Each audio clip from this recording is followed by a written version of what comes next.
For today's video mga ka-adventure, may dadayuhin na naman po tayong kainan. This time naman pupunta po tayo sa may San Carlos Maayos, San Carlos City, Pangasinan. At ito na nga mga ka-adventure, nadaanan natin ang barangay na palaging nagtatanong, barangay ano?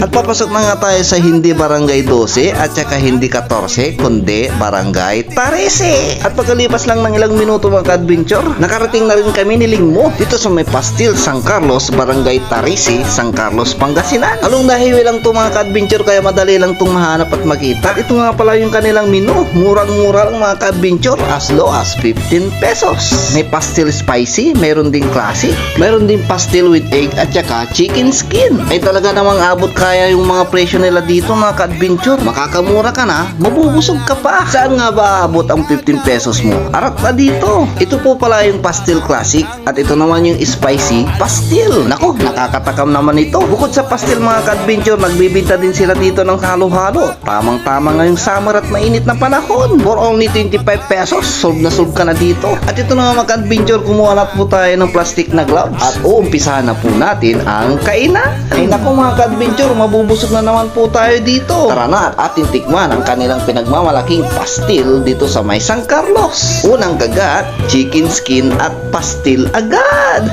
Ay, sana all. Sarap talagang kumain mga ka-adventure, lalo pag nagkakamay. Ito na yung nauusong pagkain ngayon mga ka-adventure, pastil. Ito yung parte ng manok na hinihimay-himay natin. At minsan ito hinahalo natin sa pansit. At ito yung kanilang tinimplahan ng kanilang mga sari-sariling bersyon. Habang tayo kumakain dito mga ka-adventure, nakakwentuhan ko yung mga may-ari. Nakakatuwa lang mga ka-adventure kasi magkakasama nilang minamanage itong kanilang negosyo. Support lang natin mga ka-adventure yung mga small businesses sa ating mga lugar. At ito na nga mga ka-adventure, tikman na po natin kanilang special halo-halo. At mayroon tayong mga nakasabayang kumakain dito. Shout out na rin po natin sila. Diba, Jai? Tama tayo, Jai. San Carlos, Pastil. Shout out. Shout out ka lang, yung converse dyan sa BC San Carlos. Ayan pa. Shout out dyan, BC San Carlos, Pamatin, yung mga namin, nakamata sa amin. Sa Converge. Sa Converge po. Converge San Carlos. Carlos po. Wajara. Solid. Shout out. Kaya harap na, tara na dito sa may Pastil San Carlos. For more inquiries mga ka-adventure, pwede nyo po silang i-PM sa kanilang Facebook account at hanapin lamang si Sir Ivan Samson. Siya po yung nakaitim. At shout out po sa may family Samson dito sa may barangay Tarisi, San Carlos, Pangasinan. Salamat sa masasarap na pagkain.